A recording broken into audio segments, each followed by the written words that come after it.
here we are. Politics and Revolutions, 1815 to 1871. As you can see, we've got a lot of ground to cover here. So I struggled a little bit with the best way to present this material, because it's important but probably unfamiliar to most of you. We've got two main tasks here. Understanding the new political ideologies that emerge as important forces in the 19th century, and then observing their effects and their consequences in practice. So we've got a three-part plan here, which covers the material in chapters 20 and 21 of the textbook. Part 1, about these ideologies. Then there were two political phases resulting from them. The first phase, Part 2 here, from the end of Napoleon and the Congress of Vienna through 1848.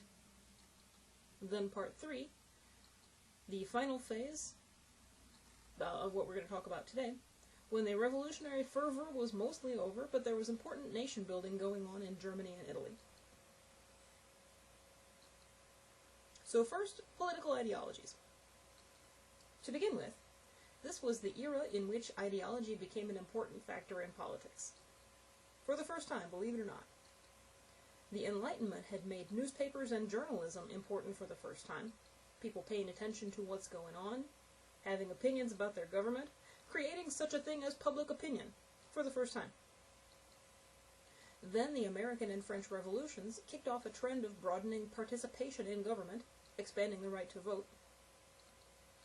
The other effect of these liberal revolutions, now there were competing models of government, each with strong proponents, and it became important to be able to explain and justify yours and rally more support around it. So first, let's get clear on what these ideologies were. This will involve some new material and some review. So first we've got liberalism, which we've encountered before. The sort of governing principle there is the desire for more freedom, for more people. This is the political ideology of the Enlightenment. Individual liberty, representational democracy, constitutionalism, something like that. There were some of these folks who felt that a constitutional monarchy would be just fine, but some who believed that only a republic would do. So, but they all shared the desire for a more representative and accountable government in some way, more say on what's going on, broadening the right to vote. Now we'll note that that at this point means to the whole middle class. We haven't reached a point where we're talking about votes for minorities or for the poor in most places. Certainly not for women. We're not there yet. But at least for the middle class, broadening the right to vote beyond just the tiny minority of the elite who used to govern things. Other important pillars, the free exchange of ideas, not the censorship that we all lived under in the era of absolute monarchy, and free operation of economic markets. We talked last time about economic liberalism and how that was sort of another pillar of this Enlightenment thought on public affairs. So, thinkers who exemplify the political thought of liberalism, we got John Locke, we got Thomas Jefferson. You guys could probably name some others. We might get Adam Smith in there. Examples, England, the United States, and France. We're pretty clear on liberalism, I think. Now, the next one, we've also already met, though we haven't called it by name before, conservatism. The traditionalist perspective, these were the folks who were against all of this liberal revolutionizing we've just been encountering. Classical conservatism means sticking to the ways of the past. They said that they regarded liberalism as tantamount to anarchy and destruction and the theft of the property of, at least of the nobility. You can't just invent a government, they would say. You have to use time-tested methods like monarchy and aristocracy and the Catholic Church and most Protestant churches, and you got to have religion in there. That's the way to preserve a peaceful and stable status quo. So, the nobility and the clergy naturally were the main supporters of conservatism, though as far as their main interests. Though on more ideological lines, there were some members of the middle class who were alarmed by the potential of liberalism and supported conservatism instead. So generally, the desire to protect the status quo, to maintain traditional monarchy, to uphold the place of religion in society. Otherwise, how are we all going to know how to behave? Traditional customs, social structure, family structure, the way things have always been. You can imagine, there were still quite a few supporters of the way things have always been. Poster children for conservatism include Edmund Burke, who's mentioned in the book, reacting negatively to the French Revolution. Also, a German guy by the name of Metternich, who we'll encounter further in a minute. Austria, Prussia, and Russia are great examples of, remaining absolute monarchies, bastions of conservatism in Europe at this point. Next thing, nationalism. This also grew out of the French Revolution, like liberalism. Certainly it was a major factor in France's wars with everybody else during the revolutionary period. They quickly found out that persuading people to fight on behalf of glorious France, our motherland, was way easier than getting to fight on behalf of the king had ever been. Maybe it has its origins in the French emphasis on unity that Susan Dunn talked about. So the book gives us a good introduction to nationalism, starting on page 483, which you might want to take a look at. Nationalism is kind of a wild card, because these ideas can work for different people. There were some liberal nationalists, and there were some conservative nationalists. The only people who didn't have much use for nationalism were the socialists, who we'll get to admit. So the idea was people with a common heritage should have a state of their own. This was a pretty new idea. If you think about the Habsburg Empire, this one German family ruling everybody else, Germans, Poles, Slavs, ruling Spain at one point, and all the different people who live in Spain. Through most of the Middle Ages, the kings of England were actually Frenchmen who spoke French. There was no idea, really prior to this, that the person who rules a people ought to be one of them. I mean, the royal families of Europe were all interbred by this point. That's how that always worked in the past. But more and more, people across Europe are starting to get the idea that people who are like us, part of the impetus for nationalism was the increased familiarity with your region, I guess, that communication and easier travel by rail provided. I mean, in the old regime, lots of people never really had much reason to venture beyond their village or the next village. But now, as we're reading the paper, we can kind of get the idea that people in a wider area beyond our region are a lot like us. They speak the same language, they've got the same values, but people kind of off over there, further away, they're way different.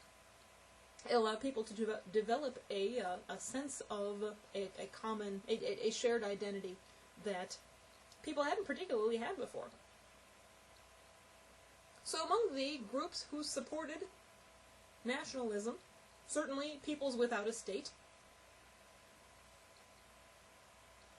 but also a lot of other people. I mean, what's the argument against nationalism? Everybody ought to, or it's easy to defend and hard to oppose affection for your own country, right? So lots of people are going to get on the nationalist boat. And we're going to see it operating in different ways.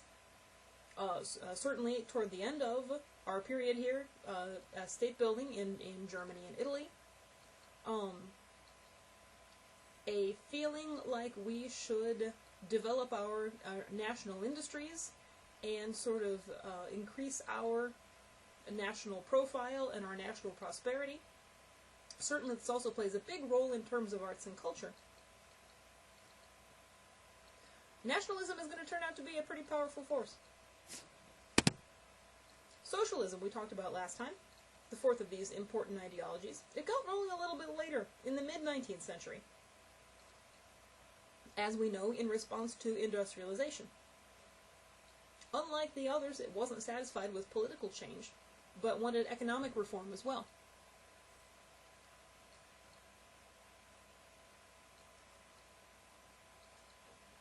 Excuse me. So, socialists championed the interests of the working man.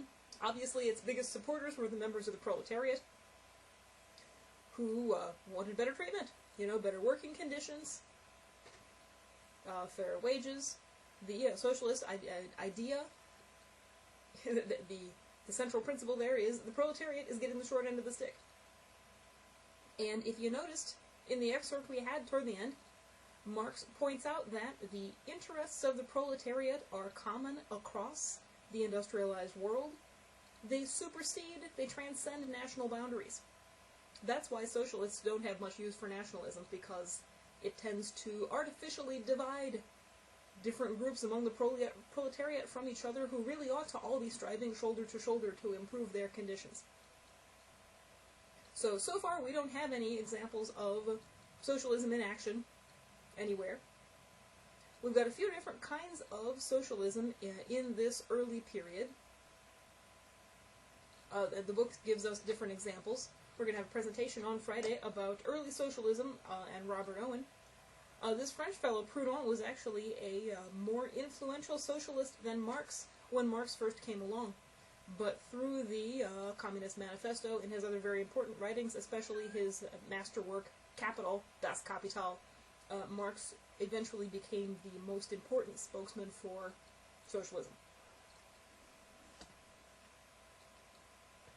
So as we'll see, in the beginning of the 19th century, there was kind of an ongoing contest between liberalism and conservatism, beginning with the French Revolution and the Napoleonic Wars. Socialism gained steam as industrialization continued, especially as it spread beyond Britain to the continent in the middle part of the century. In this period, liberalism and nationalism often worked together, not because their interests were inherently connected, but because in many places they both aligned with the desire for change to the current regime. Nationalism could work with conservatism too. So we will see how all those things work. Let's take a look now at European politics, starting in 1815 after Napoleon's fall, to see what actually happened. And keep an eye out for how these different ideologies are interacting in the actual political events.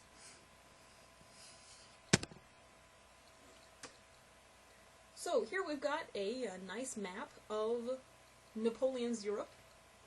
Here we got France in green, plus a number of things that France has annexed. Then in light green we've got other things that are ruled by people named Bonaparte. Spain and much of Italy and sort of central Germany there were annexed to the French Empire at one point. So when if you look at it, everything in orange is where Napoleon doesn't have any influence, and that's not very much. So there were still plenty of groups in all these various places that didn't have much use for Napoleon. You'll remember that he was eventually defeated by a coalition of Britain, Russia, Prussia, and Austria. So, at the Congress of Vienna, these conservative allies got together to decide how they were going to put everything back the way it had been. One of the things they did was redraw the map, mostly restoring the status quo in 1792, but they made some other changes. They sort of appeared to feel as though they had a free hand to set things up in the way that would be best. One of their priorities, number one, restoring order. Number two, ensuring a balance of power, henceforth. Also, punishing France but not too much, because what they really wanted in France was stability. Now, they wanted the French to stop revolutionizing and spreading their dangerous ideas to the third estates in other countries.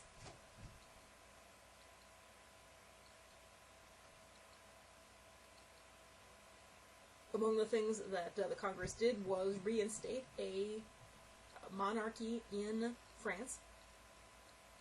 Louis XVIII, a relative of the executed Louis XVI. Louis XVII then sort of, he was the son of Louis XVI, who also was killed and didn't get a chance to be king, but they kind of gave him his number anyway because it was the one they should have had. So Louis XVIII is the restored king now. And exactly what footing his rule was going to be on, it wasn't quite clear. But he had the Congress powers to back him up, and what they really wanted was back to, as much like back to the traditional way as we could. Excuse me. So the four Congress powers then, Austria, Britain, Russia, and Prussia, developed a footing on which they would continue to cooperate. They would have regular meetings to make sure that the status quo was being maintained and future warfare was being forestalled. So this was an ongoing sort of diplomatic forum that was going to basically control the rest of European affairs. We ought to, at some point, mention this guy who was pretty important, a fellow by the name of Metternich. He was the delegate of the Austrian Empire to the Congress and the one who really wrote most of its provisions.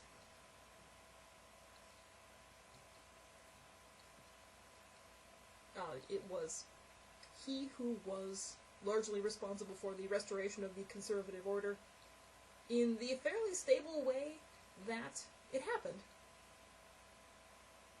He managed to craft a plan that would turn out to be pretty stable. We definitely should say that the Congress represented a triumph of conservatism over liberalism, at least for the time being. Though, some things wouldn't go back to the way they had been. The forces of liberal revolution had been unleashed, and they couldn't really be gotten rid of again. Lower classes all across Europe began to demand the same kinds of freedoms that the French enjoyed. Some of the Napoleonic reforms stuck in, places beyond France where Napoleon had conquered and instituted them.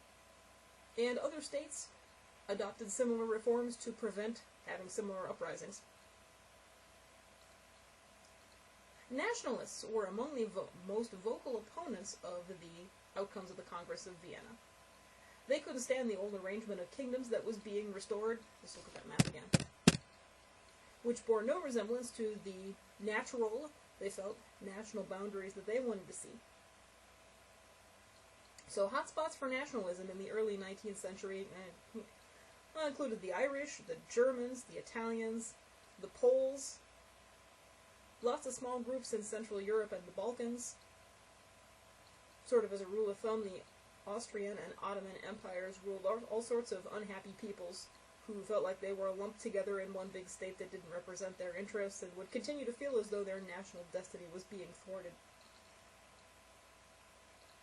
It's also worth noting, this is probably a handy time to do it, that Russia had emerged as a major power during the Napoleonic Wars. It was culturally much different from the Western European powers, but it was big, it was a force to be reckoned with. It was one of the main ways that Napoleon had been defeated. And now Russia was here to stay. And we might as well mention here about Prussia, which we may not have noticed up to now. It was one of the most important parts of the former Habsburg Empire and the future Germany. It was united under a strong monarchy. It had a large and well-educated middle class. It was prosperous because it was an early adopter of industrialization. And it was looking to establish itself as an important player on the European stage, which, with its participation in the Napoleonic Wars and its leadership at the Congress of Vienna, it really just had done.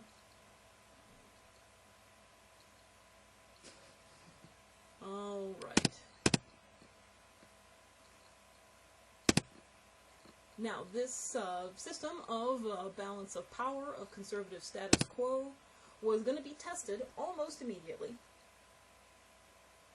We'll see how well the conference powers can do at maintaining the status quo. First of all, liberal revolutions in Spain and Sicily, right away in 1820.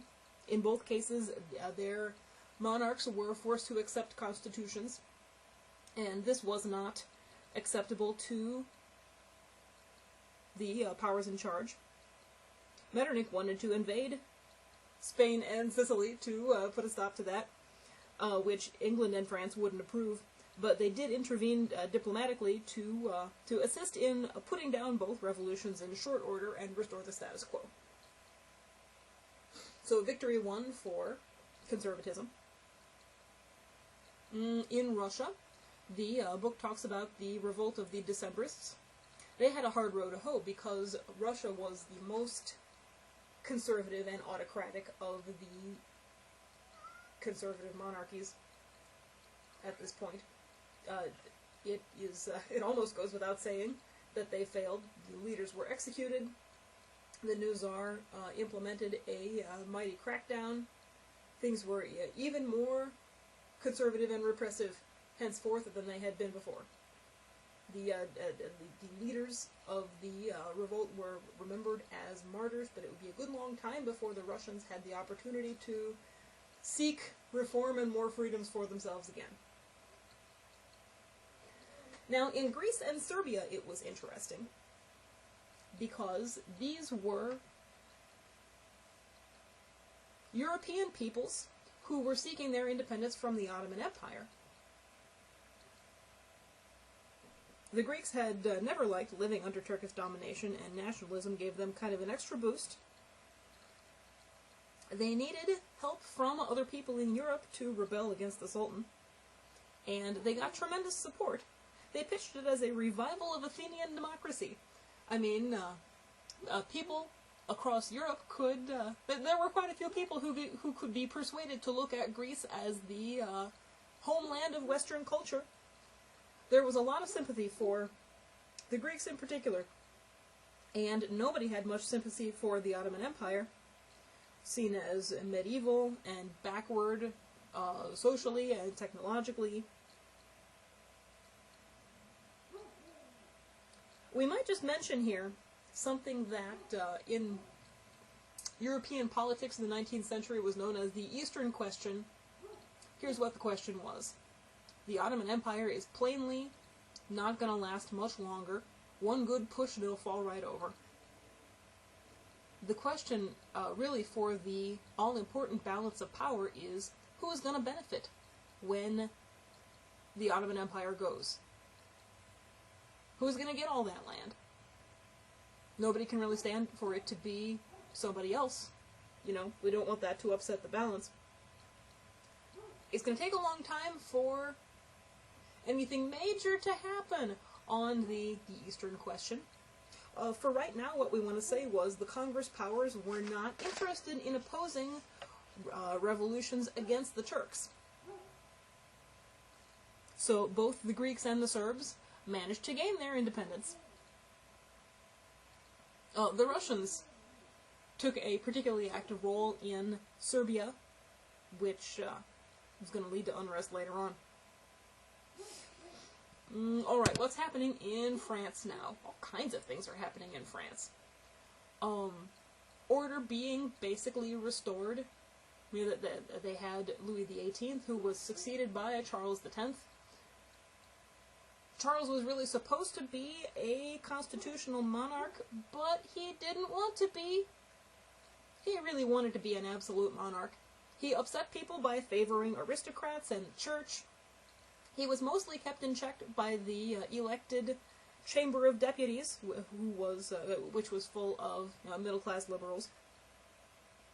But in 1830, Charles thought he saw his moment and attempted to just take over the government, get rid of the Chamber of Deputies. What else was he gonna do? Restrict freedom of the press, restricted voting to the wealthiest people. Nobody in France is much inclined to put up with this, especially in Paris there was a big revolt, and Charles was deposed.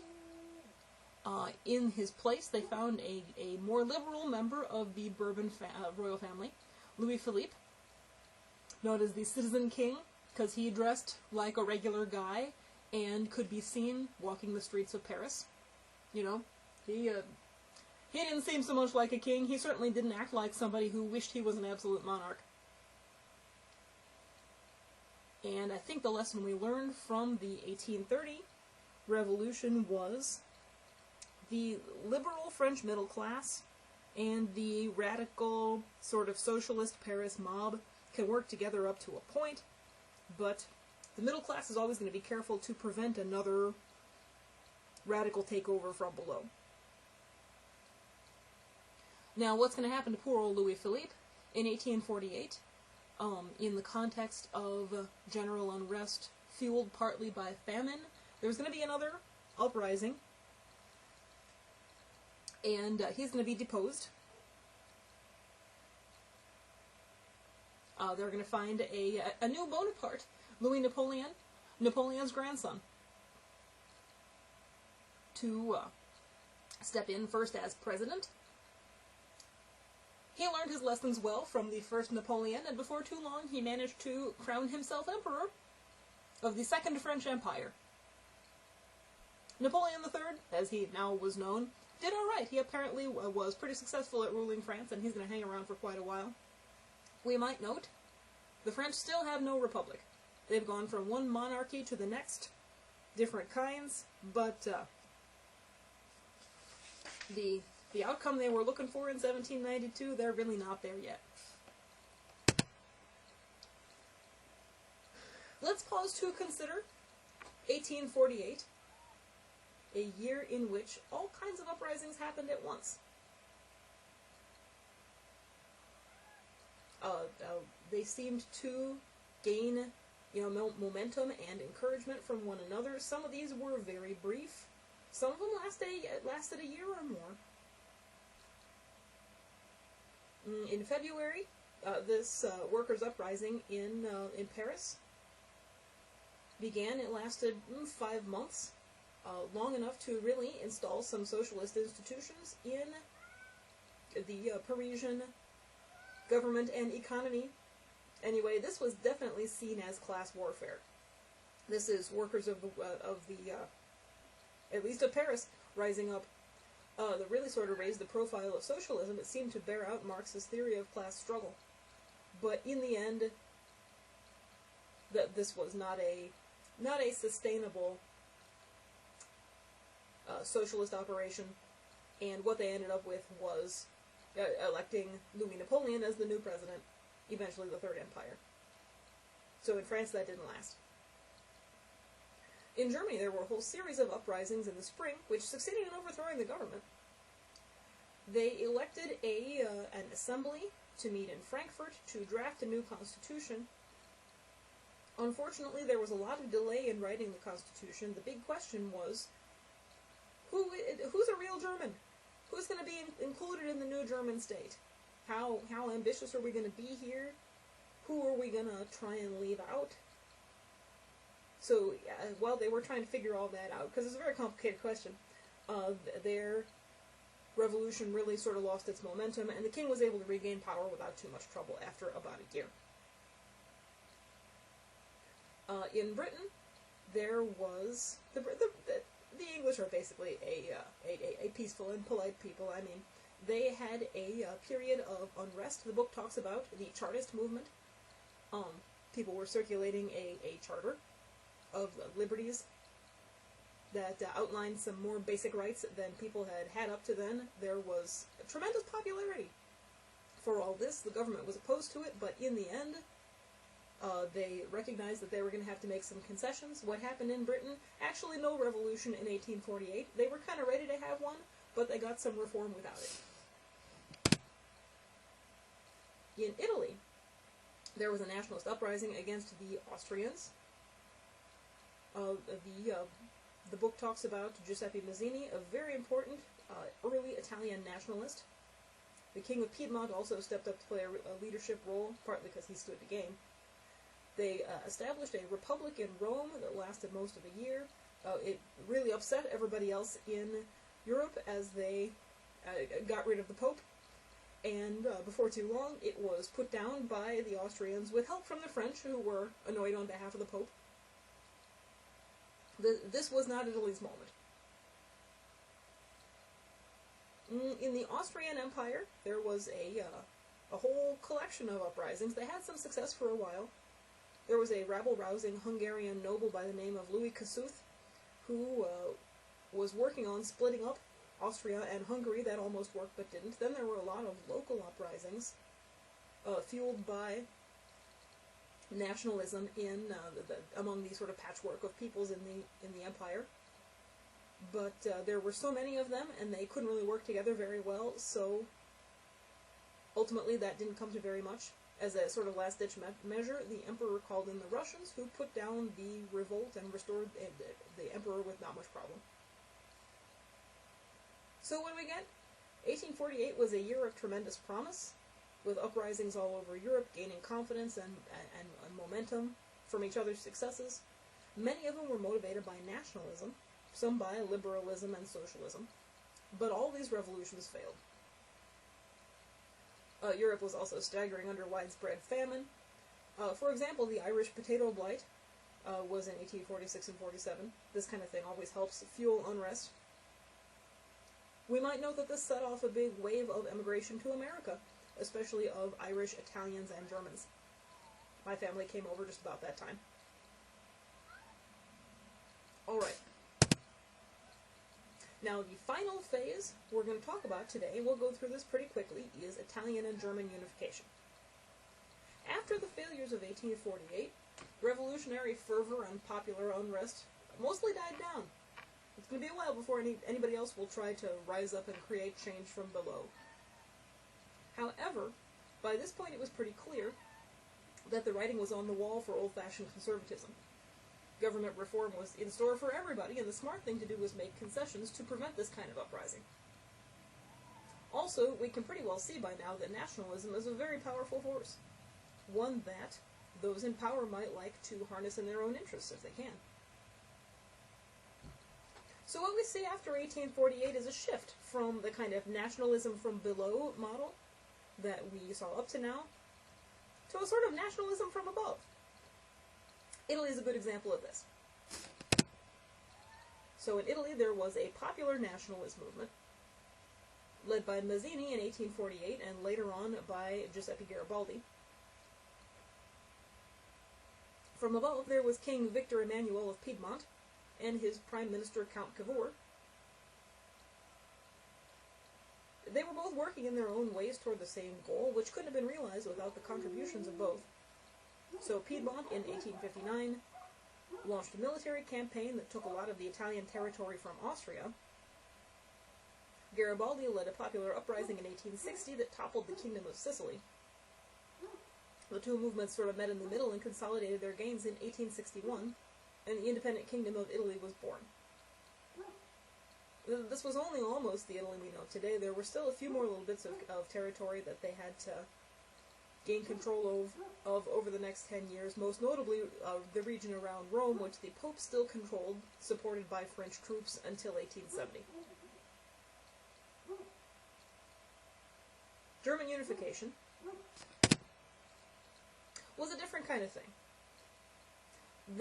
Also in Germany there was a popular nationalist movement, but compared to Italy, the impetus from above was much greater, or at least much more decisive, than that from below. Why was that? Because Prussia had wanted for many years to create a united Germany with Prussia at the helm.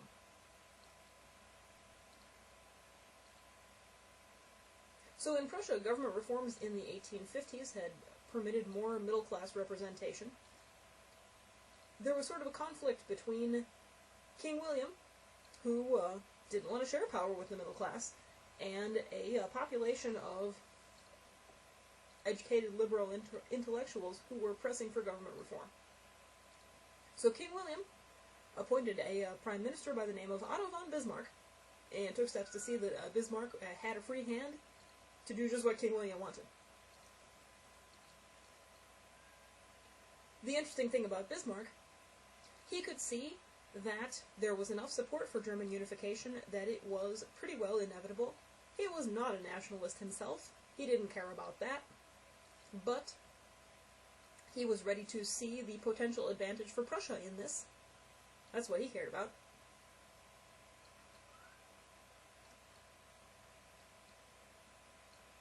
So by means of warfare and diplomacy, there's a very the book outlines how he did this. It was very clever.